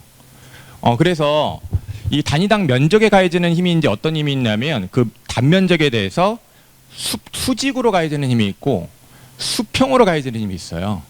우리 이런 책상 위에 책을 하나 놔요. 책을 하나 놓은 다음에 자, 실제로 해보시면 안 됩니다. 책 찢어져요. 자, 여기 책을 놓고, 근데 우리가 상황을 생각할 수 있죠. 책을 놓고 이 책을 옆으로 횡으로 확 밀어보세요. 그럼 책이 당연히 어떻게 되죠? 옆으로 쭉 가죠. 근데 그때 그 힘이 어떻게 가해지냐면 그 책 면적에 대해서 횡으로 가해지니까 수평으로 가해지죠. 수평으로 가해지거든요. 이렇게 밀려 제끼면. 그러면서 그 수평으로 가해지는 그 힘 때문에 그 위에 책 위쪽은 약간 이게 책이 그냥 네모반 듯한 직사각형이 아니라 이게 약간 삐뚤어지게 돼요. 약간 삐뚤어지면서 이렇게 옆으로 가게 되거든요. 그 힘이 전달 능력이에요. 근데 이제 이런 개념에 대해서 내가 연계교재를 공부했으면 알고 가야 된다는 거예요. 알고 가야 된다는 얘기예요. 그리고 이제 여기에 보면 뭐뭐일수록 뭐뭐다라고 하면 이런 원리, 인과관계에 대한 이제 얘기인데 알고 가야 된다는 얘기입니다. 원리. 그 다음에 여기도 이것도 보세요. 이거는 사칙연산 중에 뭐죠? 곱셈이죠, 곱셈. 자, 우리 이 정도 다 합니다. 그렇죠? 자, 이 정도 다 하는데 덧셈, 뺄셈, 곱셈, 나눗셈. 자, 이와 관련해서 제시되는 정보들은 굉장히 중요한 팁이에요. 반드시 문제를 읽을 때부터 핵심 정보로 주목을 하시고요. 머릿속에 자꾸 넣으세요. 그러면 자, 이 내용을 학생들 한번 머릿속에 넣어요. 유체 속도 기울기 곱하기 어떤 계수. 자, 어떤 계수는 점도입니다. 점도에 관한 계수입니다. 그러면 자, 유체 속도의 기울기 곱하기 점도에 관한 계수 이퀄 전달 능력. 이렇게 이제 공식이 머릿속에 들어오는 거죠. 이렇게 이제 머릿속에 공식이 이제 들어오고 그 사칙연산에 기반해 가지고 이제 독해도 해야 되고 문제도 풀어야 되는 거예요. 자, 저 제일 위에 전달 능력과 유체 속도의 기울기가 정비례하느냐 여부라고 되어 있습니다. 유체 속도의 기울기가 바뀌었을 때 그 바뀐 정도와 동일하게 전달 능력도 바뀌어야 돼요? 바뀌어야 돼요. 자, 그럼 방금 전에 곱셈에 관한 식 머릿속에 넣었죠? 곱셈에 관한 식 머릿속에 넣었죠? 자, 여기서 그러면 이제 하나 생각해야 될 게 있는 겁니다. 유체 속도의 기울기가 바뀌는 정도, 그만큼 똑같이 전달 능력이 바뀌려면 중간에 있는 그 계수에 관한 걔가 어떤 값이어야 되죠? 걔가 마음대로 바뀌면 돼요, 안 돼요? 마음대로 바뀌면 안 되잖아요, 그렇죠? 걔는 고정값 상수여야죠. 걔는 상수여야죠. 걔가 상수고 유체 속도의 기울기가 그래야 바뀜에 따라서 전달률도 똑같이 바뀌죠. 자, 지금 우리 학생들한테 무슨 얘기를 해준 거냐면 사칙연산에 관한 정보에 주목해서 그 정보를 바탕으로 추론하는 독해를 하라는 거예요. 눈에 안 보이는 걸 생각하는 독해를 그렇게 하라는 거예요. 그리고 그렇게 문제를 풀라는 거예요. 자, 여기 이 내용을 이해하기 위해서는요, 제가 방금 전에 설명드렸던 거를 떠올려서 이해하는 독해를 했어야 돼요. 그래야 이 뉴턴 유체랑 비뉴턴 유체의 차이점을 이해할 수 있는 겁니다. 문제 풀 때도 마찬가지였고요. 자, 그래서 자, 이 지문과 관련해서 이제 여기서 생각하셔야 되는 건 뭐 제가 설명드린 그 복잡한 거 이해 못 하셔도 상관없고 여기서 아셔야 되는 건 사칙연산 그거 중요해? 그 정보 독해할 때 신경 써야 되고 그 정보를 바탕으로 해서 추론적인 독해도 해야 되고 문제도 풀어야 된다. 그거만 명심하시면 돼요. 그리고 실질적으로 이제 연습을 해야 되는 건 학생들이죠, 우리 학생들이고요. 네, 그다음에 이제 문학에 대한 말씀을 좀 드리도록 하겠습니다. 이 문학도 이제 연계된 걸 좀 생각을 해볼 건데요. 일단 현대시 당연히 작품이 연계가 되죠. 당연합니다. 당연히 작품이 연계되는데, 자, 요 24번 문제 잠깐 보시면 3번이 답인데요. 가지의 마음을 머무세우는 대상을 신명나는 일에 연결하여 정수리 탄없는 행위의 의미를 드러낸다. 이렇게 되어 있습니다. 자, 이 연계교재에서 이제 문학작품 공부할 때 포인트가 뭐냐라는 걸 말씀드릴 건데, 자, 이 포인트는 바로 뭐냐면 정말 많이 또 얘기를 들었을 텐데, 첫 번째 시적 상황입니다. 시적 상황. 그 다음에 자, 이 시적 대상과 관련해서 자, 이 시적 대상이 무엇인지 확인한 다음에 그 시적 대상이 화자든 아니면 자연물이든 간에 그것이 무엇을 하고 있느냐, 아니면 어떤 상황에 처해 있느냐, 이게 시적 상황이죠. 그 시적 상황이 이 연계교재에 있는 문학작품의 출제 포인트가 되는 겁니다. 그래서 이제 이 시의 경우를 이제 간단하게 우리가 생각해 보면, 이 시의 시적 대상은 뭘까요? 이 시의 시적 대상은, 중요한 시적 대상은 제목 보면 바로 나옵니다. 그렇죠, 가지죠. 자, 가지가 뭘 하고 있을까요? 담을 넘고 있는 상황이죠. 그죠? 자, 우리 어머니, 아버님들도 이 정도 다 이해하실 수 있죠. 네. 가지가 담을 넘고 있습니다. 자, 그러면 여기 보세요. 가지가 담을 넘는다는 시적 상황에 대한 얘기가 있으면, 자, 그 시적 상황에 근거하여 정서 태도도 이해하고 그 다음에 식구의 의미도 파악을 해야 돼요. 이게 기본이에요. 어떤 학생이요, 교무실에 바닥에 쭈그려 앉아가지고 막 웁니다. 엉엉 울어요. 이 학생의 정서 상태는 어떤 상태죠? 막 울어. 팍 주저앉아가지고. 무슨 상태죠? 절망적인 슬픔에 빠진 상태인가요? 근데 그렇게 단정 못해요. 그렇게 단정 못해요. 이 아이가 처해 있는 상황에 따라 달라요. 실제로 이제 제가 담임했던 아이 중에 진짜 바닥에 주저앉아가지고 아무리 달래도 그 울음을 그치지 않고 한 30분 동안 운 학생이 있어요. 걔 왜 털썩 주저앉았냐면 화면에 뭔가가 떴어요. 제 책상 위에는 화면에 뭔가가 떴어요. 뭐가 떴어? 그걸 딱 보자마자 아이가 털썩 주저앉아가지고 30분 동안 엉엉 울었어요. 그렇습니다. 바로 합격. 합격. 그것도 그냥 합격이 아니라 자기가 제일로 가고 싶었던데, 제일 가고 싶었던데 합격이라는 게 화면에 딱 뜨니까 그걸 보자마자 주저앉아가지고 엉엉 운 거예요. 그러니까 운다고 다 슬픈 게 아니죠. 운다고 다 슬픈 게 아니에요. 그 사건 상황에 대한 이해를 바탕으로 해서 식구의 의미도 생각하고 다 해야 되는 거예요. 그래서 우리가 이제 이 문학작품 공부를 할 때 연계의 그런 포인트로 무엇을 생각해야 되냐면, 일단 내가 현대시든 고전시가든 그 상황을 일단 정확하게 정리를 해야 되겠다. 그게 이제 연계에 대비하는 포인트가 돼야 됩니다. 상황에 대한 이해를 해야 되겠다. 그래서 이 시를 보면, 자, 가지가 담을 넘고 있는 상황이고요. 자, 가지가 담을 넘는 거에 대해서 어떤 태도를 보이고 있냐면, 자, 신명나는 일이라고 얘기하고 있어요. 신명나는 일. 그러니까 즉 신명나는 일은 이 정수리를 타넘는 게 담 넘는 거예요. 이 담 넘는 거의 의미예요. 자, 이런 이해를 연계교재에서 이해를 했다? 그럼 이 3번 답지는 진짜 뭐 시쳇말로 껌이죠. 너무 쉬운 선택지가 되는 거예요. 가지의 마음을 머무세우는 대상이 담이죠. 담 넘는 거 신명나는 일이죠. 이게 이제 담 넘는 거니까 맞는 말이에요. 그냥 쉽게 답을 고르게 되는 거죠.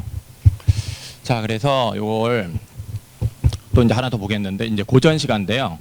요 고전 시간에 이제 작년에 연계가 어떻게 됐냐면, 자, 여러분이 보시기에 왼쪽 부분은 교재랑 똑같은 부분입니다. 연계교재랑 똑같아요. 자, 근데 이제 여기에 이 제시되어 있는 이 내용과 관련해서 어떤 이해를 했어야 되냐면, 자, 여기도 마찬가지예요. 시적 상황에 대한 것을 연계의 포인트로 잡고서 이해를 했었어야 돼요. 자, 그럼 여기에 제시되어 있는 이제 상황이란 건 뭐냐면, 자, 한번 보시면 지금 우리 이 나라를 떠나고 있어요. 못 타고 떠나고 있죠? 못 타고 떠나고 있죠? 배를 타고 떠나고 있습니다. 배를 타고 떠나다 보니까 이제 어떤 걸 겪냐면, 가뜩이 심란한데 대풍이 일어나서 큰 바람이 일어나서 태산 같은 성난 물결 천지에 자욱하니 막 파도가 그냥 막 넘실넘실 막 배멀미 나는, 진짜 배멀미 심하게 나는 그런 상황입니다. 자, 이런 상황에 대한 이런 고생을 했구나, 이런 거에 대한 이제 이해가 있어요. 자, 여기 이 부분은 이제 수능에 자 연계교재 미수록된 연계교재 수록되지 않았던 부분입니다. 이제 이렇게 출제 엮어서 이제 같이 나오는데, 자, 여기에 보면 풍도에 험하던 일, 이게 이제 이 풍도 하면 바람과 파도입니다. 바람과 파도 험하던 거 여기서 이해했나요, 안 했나요? 이해했잖아요, 그렇죠? 그러면 이 부분에 대한 이해를 했으면 이 자체가 바로 교재에 수록되지 않았던 부분을 또 이해하는 데 있어서 도움이 되는 거예요. 즉 무슨 말씀을 또 이제 여기서 드리고 싶은 거냐면, 자, 고전 시간은 교재에 수록된 부분과 교재에 수록되지 않은 부분이 함께 나옵니다. 근데 이때 교재에 수록되지 않은 부분을 낼 때 출제자들은 교재에 수록된 부분과 조금이라도 관련 있는 내용을 갖고 있는 게 나오니까 관련 없는 말이 엉키네요. 제가 떨리나 봐요. 지금 떨면 막 중언부언 하는데 자, 관련 있는 부분이 나오죠. 관련 있는 부분. 그래서 이 고전시가 관련해서도 우리가 연계교재에서 이제 포인트로 현대시와 마찬가지입니다. 기본적으로 시적 상황이라는 거에 대한 정리를 여러분이 잘 하셔야 됩니다. 거기가 연계의 포인트다. 그냥 작품만 연계된다고 생각하지 마시고요. 작품 당연히 연계되는 거고요. 그 작품 관련해서 포인트를 잡아야죠. 자, 그래서 포인트를 정리를 하면 이렇게 크게 흔히 감상할 때 늘 어느 선생님이나 중요하다고 얘기하시는 겁니다. 화자, 시적 대상, 아까 가지가 시적 대상이었습니다. 확인하고 어떤 상황에 처해 있느냐, 그와 관련해서 어떤 정석들을 보이겠느냐, 그거에 근거하여 시여 식구의 의미를 파악을 해야 됩니다. 운다고 해서 다 슬픈 거 아니다. 그거 유념해서 문학 문제 풀면 실수하지 않습니다. 자, 그 다음에 이제 요 소설, 작년에 현대 소설은 연계가 안 됐고요. 고전 소설이 연계가 되어 나왔는데, 자, 요 고전 소설 어떻게 이제 연계됐느냐라는 걸 좀 짚어보면요. 수능 완성 실전 1회 모의고사에 있는 고전 소설이 연계되어 나왔는데, 그 수능 완성 중략 부분 줄거리에 있는 내용을 장면으로 제시를 했습니다. 장면으로 제시를 하고요. 자, 그러면 사실은 중략 부분의 줄거리는 교재에 구체적으로 나와 있는 부분은 아니잖아요. 그렇죠? 교재 구체적으로 나와 있는 부분은 아니잖아요. 그리고 교재에 있는 부분 그대로 똑같이 나온 부분도 이렇게 많이 있는 거예요. 많이 있습니다. 자, 그러면 자, 여기서 고전 소설 공부할 때 이제 우리가 자, 포인트로 연계의 포인트로 짚어야 되는 게 뭘까라고 혹시 감이 오시나요? 혹시 뭘까라고 감이 오시나요?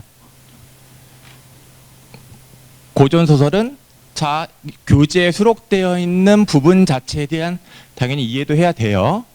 자, 근데 자, 교재에 수록되어 있는 부분이 있습니다. 그거의 앞부분의 줄거리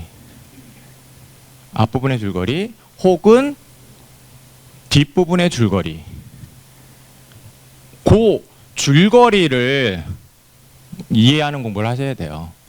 거기가 연계의 포인트가 되는 거예요.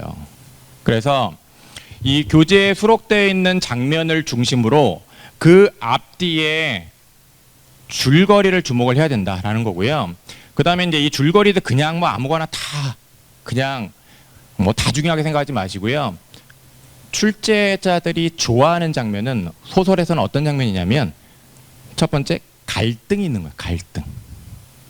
그래서 앞뒤 내용에 갈등이 드러나는 내용, 그 부분을 연계의 포인트라고 생각을 하시고 평상시 공부할 때 함께 공부를 하면 좋습니다.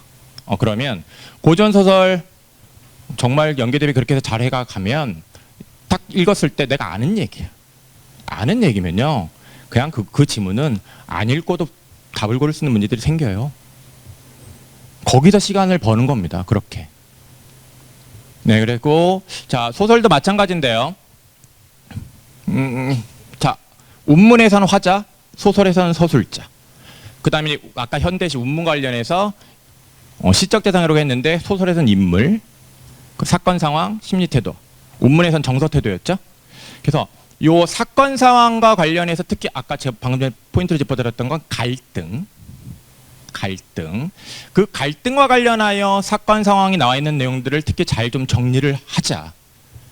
그 부분을 중요한 연계의 포인트로 잡고 정리를 하는 공부를 하자라는 겁니다. 그런 공부를 해서 정리를 하고 수능 시험장에 가면 고전 소설도 매우 쉽다. 자, 그래서 이제 정리를 하면 이렇게 됩니다. 미술학 부분 뭐 그렇게 얽혀서 나오는데 연계 교재 지문의 그 앞뒤 내용을 자, 갈등과 관련해서 꼭 정리하는 학습을 하자라는 거고요. 한번 실제로 보여드릴게요. 자, 이게 네이버에 보면요, 이렇게 지식백과에 네이버 고전문학사전이라고 해가지고 뭐 여러 고전 소설의 이런 줄거리를 정보를 줍니다. 그래서 연계 교재 뒤에 뭐 해설 보면 줄거리가 좀 정리되어 있고 그렇긴 한데, 근데 이제 그런 것만 보려고 하지 말고요. 네이버 같은 걸 이제 적극적으로 좀 활용하면 좋습니다. 자, 여기 초록색으로 보이시는 부분 있죠? 초록색으로 보이시는 부분. 자, 이 부분이 뭐냐면 올해 수특 문학 지문의 내용입니다. 수특 문학 지문의 내용이에요. 그러면 이 정을선전이라는 작품 관련해서 올해 수특 문학 교재에 실린 부분은 이 초록색 부분입니다. 초록색 부분이고, 자, 그 앞부분의 내용부터 이제 한번 보라는 거예요, 줄거리를. 여기 거의 뒷부분이니까 얘가 거의 끝부분이잖아요. 그러니까 이 경우에는 앞뒤를 다 보는 게 아니라 특히 앞을 좀 봐야 되잖아요. 그렇죠? 뭐 중간 부분이면 앞뒤를 보는 거고. 근데 이제 이때 볼 때 어떤 걸 좀 보였냐면 여기 파란색으로 표시된 거 좀 보세요. 자, 여기 파란색으로 표시된 거에 보면 여기 갈등 있나요, 없나요? 갈등 있나요, 없나요? 갈등 보이시나요? 예. 계모 노씨. 고전설에 악인이 있습니다. 악인이 있고, 그 다음에 자, 사촌오빠로 하여금 취연의 이런 어떤 딴 남자로 위장을 시켜가지고 이렇게 등장시켜가지고 지금 을선이 취연에 대해서 안 좋게 생각하게 만들고 있죠.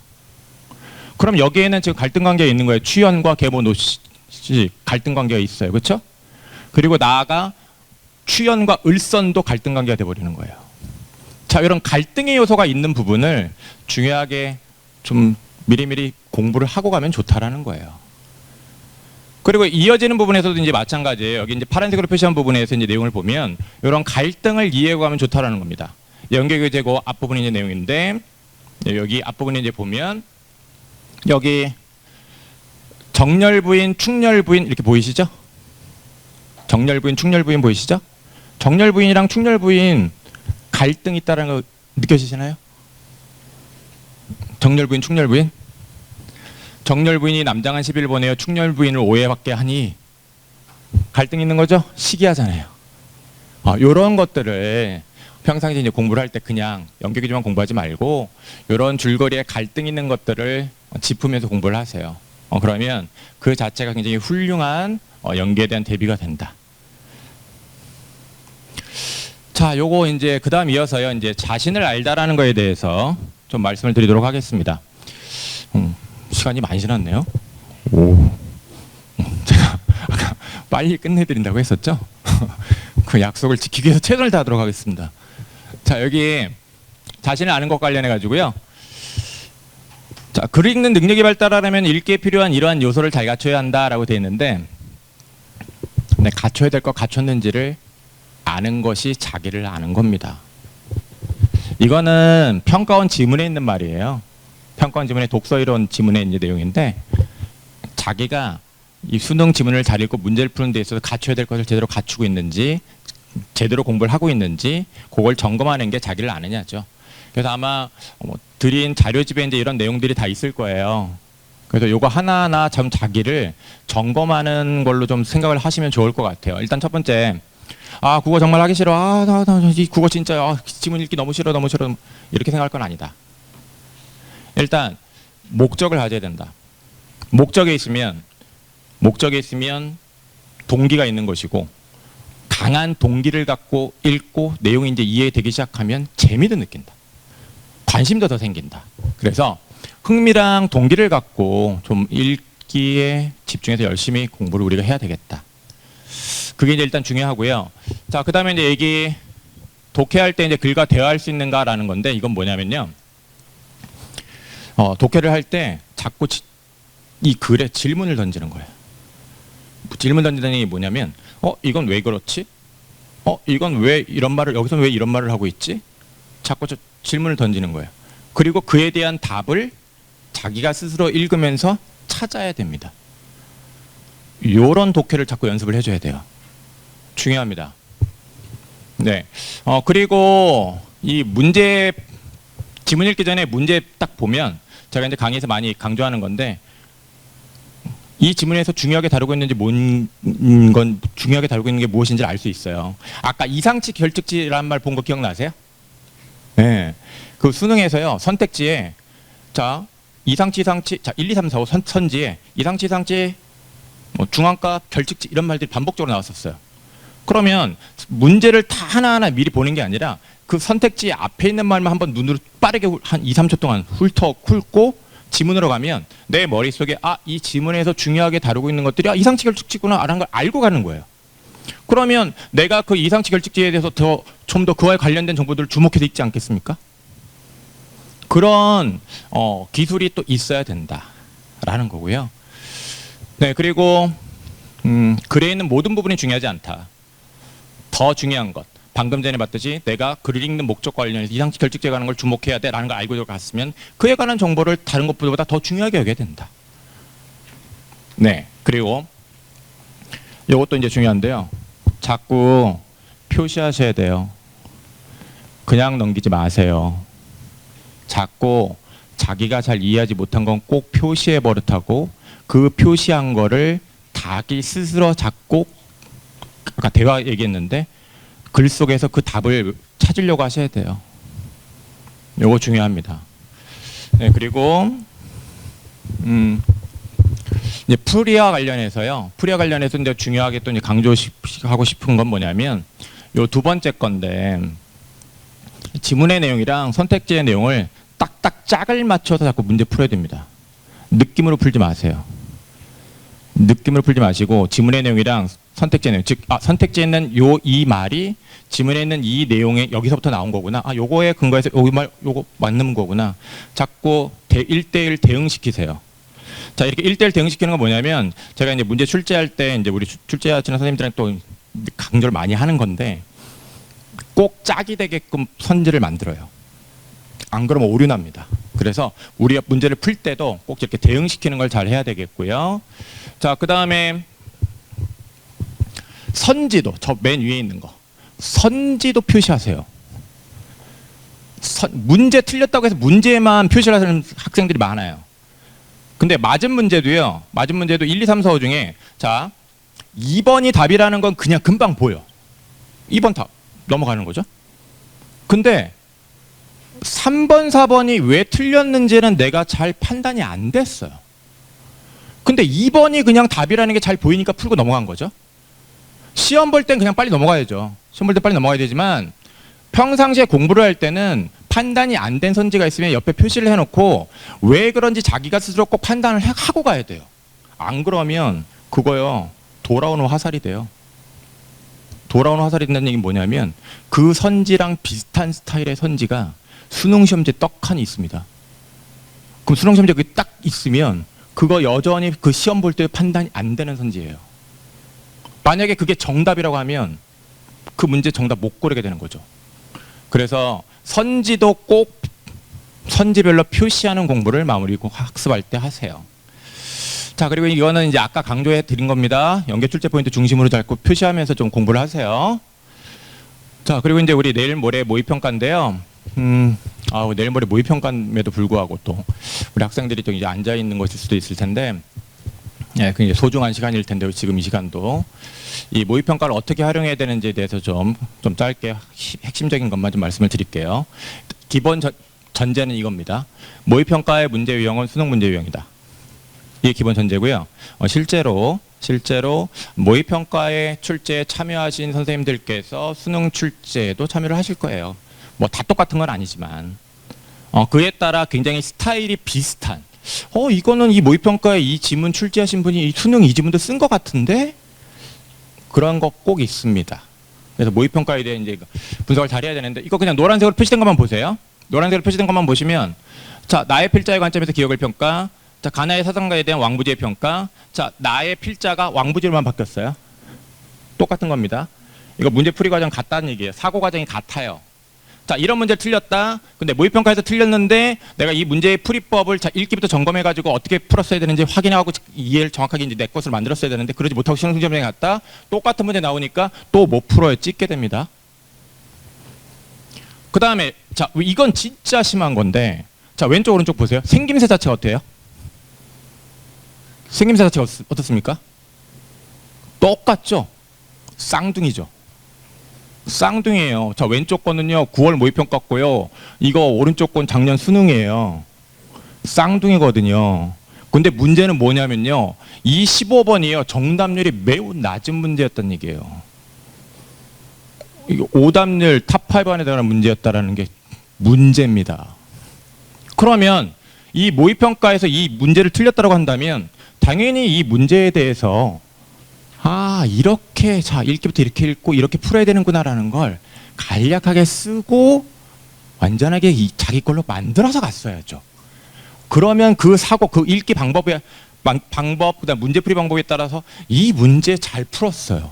실제로 수능 끝난 다음에 모의평가 관련해서 제가 말씀드린 거를 아이들이 짚고서 공부하지 않은 걸 후회하는 학생들이 제 강의 수강 후기에도 올라왔었어요. 이걸 좀 더 신경 쓰고 갔으면 점검하고 갔으면 맞았을 텐데. 자, 그 다음에 이제 문학입니다. 자, 위에 밟은 노란색으로 표시해 놓은 거 보시면 똑같아요. 왼쪽 오른쪽 거의 그쵸? 가나 나다만 바뀌었지. 똑같습니다. 그 다음에 선지 기술 방식도 똑같아요. 그러니까 이런 문제에 대해서 내가 모의평가 왔을 때 틀렸다고 한다면 당연히 점검해야 되는 겁니다. 확인하고 꼭 확인해야 되는 거죠. 죄송합니다. 부끄럽네 얼굴이. 저기 갑작스럽게 또 얼굴이 나가지고 이거보다 여기가 낫죠. 저기 해설 강의 학생들 좀 공부를 할 때 좀 참고를 하면 좋겠습니다. 해설 강의. 그러니까 지금 그 내일 모레 해설 강의도 이제 독서 파트는 이제 제가 할 건데요. 해설 강의를 그럼 꼭 공부를 하자. 근데 해설 강의 공부할 때 그냥 문제 푼 상태에서 그냥 해설 보는 거 아니에요. 제가 이후에 먼저 그 해설 강의 보기 전에 먼저 좀 하면 좋겠다라는 걸 말씀드릴 거예요.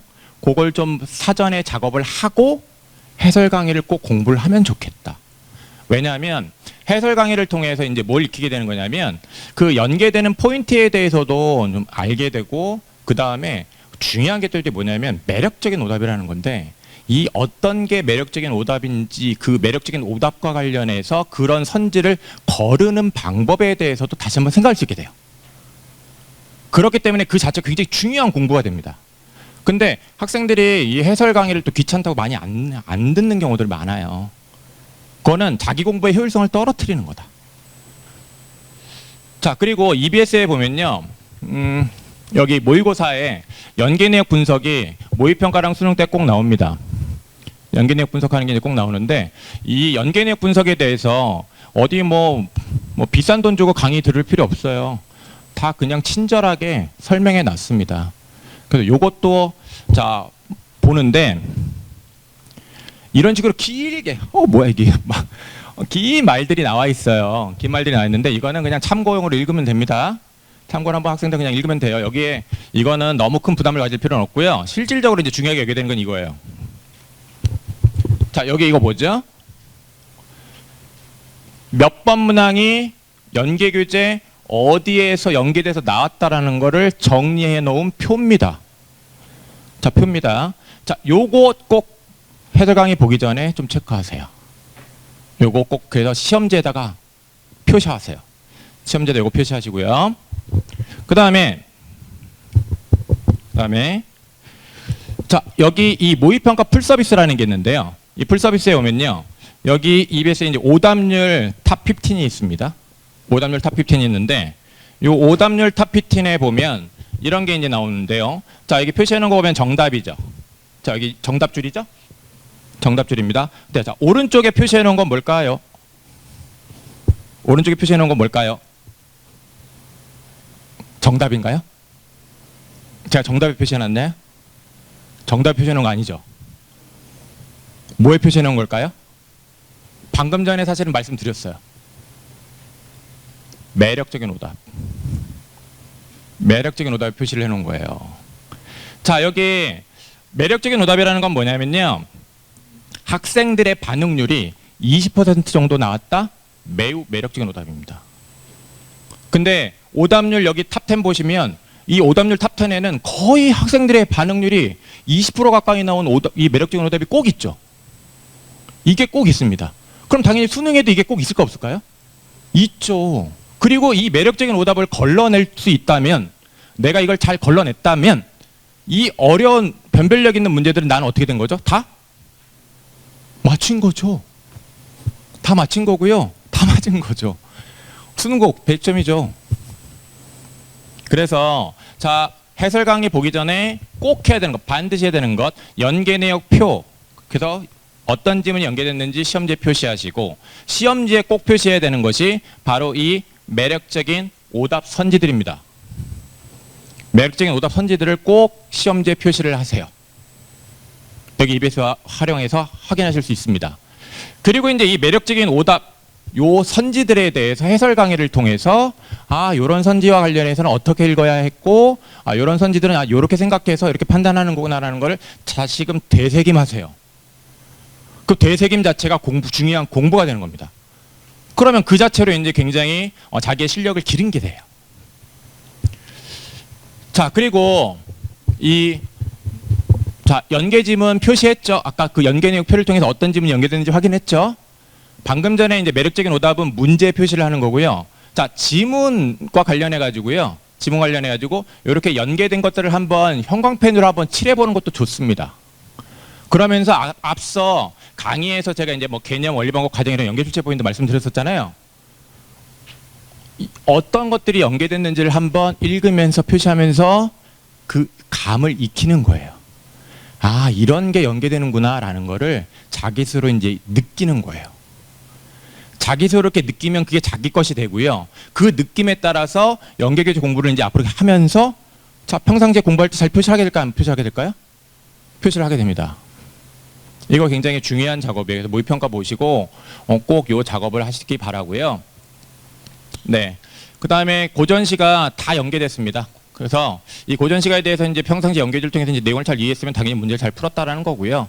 그 다음에 시적 상황 정서 태도와 관련해서 이렇게 문제 그대로 나온다. 그러니까 아까 제가 말씀드렸죠. 그 문학에서 연계 포인트, 시적 상황, 그 다음에 이제 소설에 있어서 특히 이제 갈등 관련된 것들 중요하게 여기시고요. 그 다음에 자, 이게 연계된 거예요. 줄거리 연계되어 나온다고 했죠? 줄거리 이게 장면으로 이제 제시가 된 겁니다. 평가원 시험에. 그래서 아까 줄거리와 관련해서 강조 말씀을 드렸습니다. 자, 이런 식으로 좀 표시를 하라는 거예요. 표시를 하라는 거고요. 자, 그다음에 수능 마무리 학습 도구 이런 기출 문제 당연히 공부를 해야 되는데요. 지문 패턴에 따른 독해법을 좀 익히세요. 그냥 문제만 풀지 말고요. 지문 패턴이라는 건 뭐냐면 읽다 보면 이거랑 좀 내용 구조가 비슷한데? 이런 거 기출에 꼭 있습니다. 그건요. 사람의 지문이 있듯이 지문은 사람마다 좀 다르잖아요. 글도요. 지문이 그 손가락에 있는 지문처럼 뭔가 글도 그 사람의 어떤 스타일이 드러나요. 그래서 이런 비슷한 지문 패턴을 보이는 것들을 좀 같이 엮어서 표시를 좀 하세요. 그렇게 기출 공부를 하시고요. 그 다음에 수능 특강 문학 독서 다시 한번 들여다봐야 되는데 아까 얘기했습니다. 평상시에 공부할 때 표시해 놓고 표시한 부분만 중심으로 마무리할 때 보시는 겁니다. 처음부터 끝까지 무작정 그냥 다 다시 보는 거 아닙니다. 그럴 시간도 없어요. 우리 탐구도 공부할 시간이 얼마나 부족한데요. 네, 그 다음에 요 교재 요거 괜찮아요. 요거 뭐냐면 그 연계 교재에 있는 문학 작품들, 즉 연계 대상이 되는 문학 작품들로 출제된 과거의 전국연합 학력평가나 뭐 이런 기출 문제들이 있어요. 그런 기출 문제들을 잘 모아놓은 책입니다. 그러니까 일단 기출이니까 문항이 질이 점검이 됐죠. 그 다음에 그 세트에서 다루고 있는 문학 작품들이 연계될 수 있는 작품들이죠. 그러니까 내가 연계에 대한 공부를 잘했는지 확인할 수 있어, 체크할 수 있는 교재예요. 네, 그리고 여기 이제 실전 모의고사인데요. 여러분 비싼 돈 주고 뭐 사설과 학원에 그런 모의고사들 요즘 국어 영역 뭐 모의고사만 해도 정말 비싸거든요. 그 뭐 막 몇만 원씩 막 하고 막 그런데 그런 거 꼭 안 해도 돼요. 그리고 하나 생각하실 게 뭐냐면 사설 학원의 그 비싼 모의고사들은요 평가원에서 철저히 걸러냅니다. 무슨 말씀이냐면 출제하는 과정에서 거기에 다뤄진 그 제재 내용들은 철저하게 배제가 돼요. 올해 특히 그게 2중, 3중, 4중으로 시스템이 갖춰져 있어요. 철저하게 배제가 됩니다. 그러니까 그런 거에 너무 의존하지 마시고요. 이 교재로도 이런 교재로도 충분히 연습할 수 있습니다. 충분히 연습할 수 있고요. 그다음에 제일 왼쪽 거 좀 애정을 가지고 좀 봐주시고요. 제가 참여한 겁니다. 네. 자, 그리고 자, 이거 모의고사를 가지고는 시간체크랑 이제 약점 보완하는 공부를 마무리를 좀 잘 하셔야 돼요. 네. 제가 지난주에 학생들 인솔에서 이제 수학여행 갔다 왔는데 우리 학생들 일출 보는 광경입니다. 예쁘지 않나요? 예쁘죠? 새벽 5시 15분입니다. 근데 우리가 일출을 왜 보죠? 해를 왜 보죠? 어떤 마음가짐부터 좀 새롭게 하려고 보잖아요. 그러면서 어떤 저 해가 갖고 있는 정말 사진을 잘 찍었어요 이때. 자 보세요. 잘 찍었죠. 저 이 해가 갖고 있는 그 열정, 열이 이런 것들을 좀 마음속에 품으려고 하잖아요. 여기 지금 이 주말 이른 시간에 와서 앉아 계신 학생, 학부모님들 전부 다 이런 마음속에 열이 열정이 있을 거라고 생각을 하고요. 그런 열이 열정 잃지 마시고요. 끝까지 마무리 잘 하시면 반드시 수능 정말 좋은 결과 맺을 거라고 믿습니다. 네, 강의 여기까지 합니다. 마치도록 하겠습니다. 감사합니다.